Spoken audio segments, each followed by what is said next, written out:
Hey guys, thanks for doing English open here. Alright. Part 3. This is story 3. Part 3 of the 3 scary trigger treat stories. Yeah.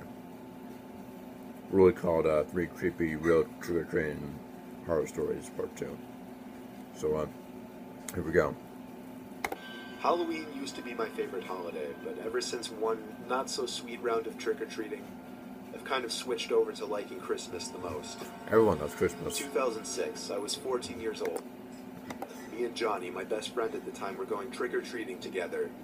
I remember it was a Tuesday night, so everyone had school the next day. That meant the craziness with the teenagers going around with TP and shaving cream wasn't as extreme, nor was anything really. My parents wanted me back by 11 o'clock the latest, same with Johnny. Okay. It was around 8:30. I would constantly check my wristwatch. We were down a bunch of blocks close to the woods and the highway by the east end of town. This would likely be our last year of trick-or-treating, so we were trying to get as much candy as possible. Makes sense. We rang doorbell after doorbell.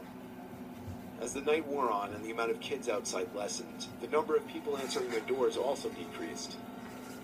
Then it started to drizzle, and that's when it really became a ghost town outside. But that didn't stop us. We were now 3 houses down from the house that was commonly known around there as Hell House. It was nicknamed this because of the alleged murder that happened inside decades ago, plus the fact that the house looked like it was built over 100 years ago and stuck out from the other houses 2 miles away. Oh my god, it looks like a real Halloween house. There was even a whole webpage dedicated to the house with a little lore behind it. I don't really remember the full details anymore. The website is down now, but at the time nobody seemed to know if anybody lived there or not. At the time I was sure the neighbors knew, but we didn't live very close to the house.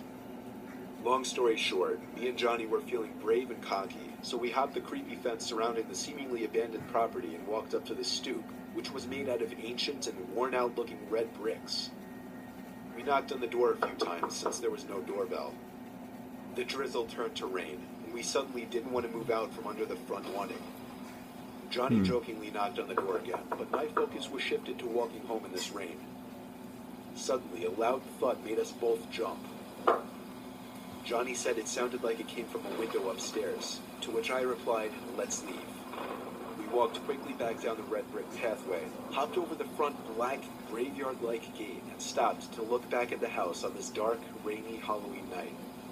Johnny bumped me on the shoulder and pointed to the upper middle window of the house, and I felt like my heart dropped from my chest when I saw somebody clear as day staring down at us. Oh god.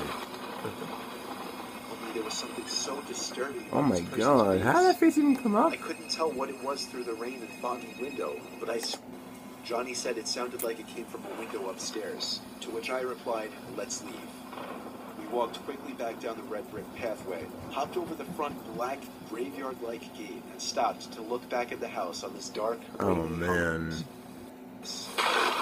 person's face.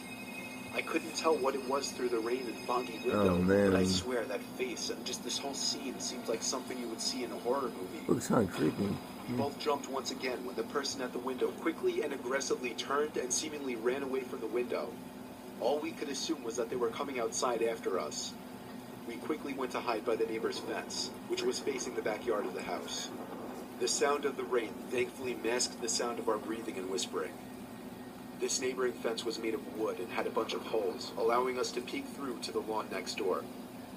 Suddenly, the entire fence started to shake a little, yet we couldn't see anyone on the other side. We were certain it wasn't us who had done it.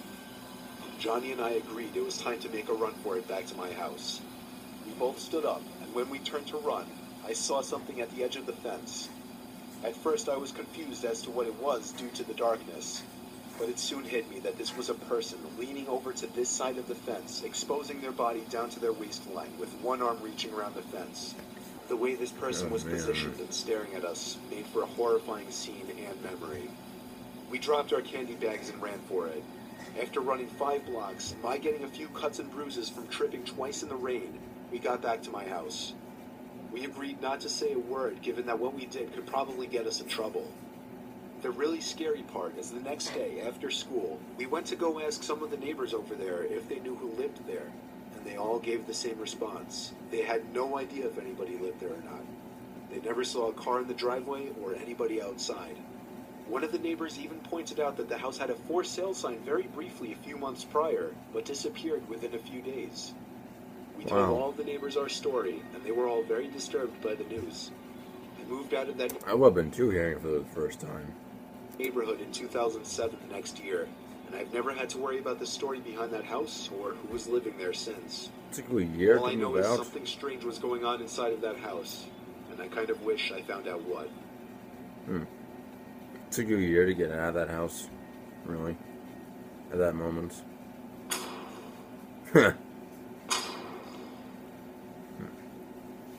Nice ending. Really, it took you a year to get out of that place. A year. Oh my god.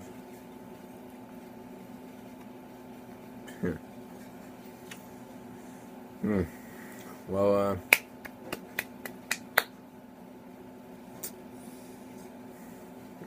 there you have it. So, yeah. Creepy stories, alright. Creepy stories.